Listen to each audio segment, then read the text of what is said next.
People were still unsure of what happened, and because there was still violence going on, they were very afraid. I mean, it was this moment of courage was, I think it was very honest, it was very spontaneous, but it was also passing.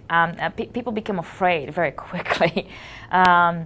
So when I arrived there was a mix of euphoria. Ceausescu was gone. I mean, after this clip, he is gone. But nobody was sure of who was taking his place. What was the securitate?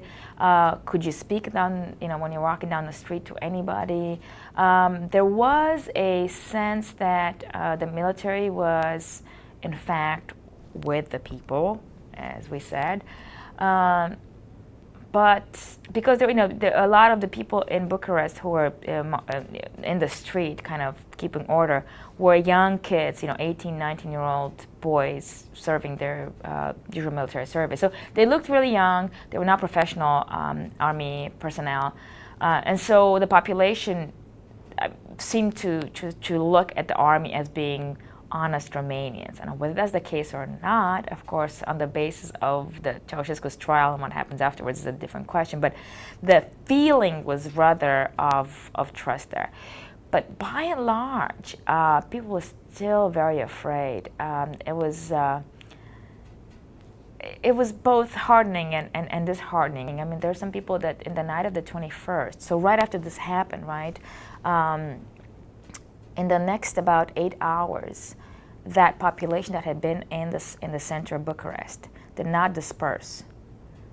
The Securitate actually tried to disperse people, and they were there and they're not going anywhere. So people started marching through Bucharest. There were student demonstrations in the evening, and so there's a lot of milling around of people down the street. The Securitate and the army didn't know exactly how to deal with them at that point. In the middle of the night of the 21st, some of these demonstrations resulted in clashes. And it was really on Christmas Day that people eased up.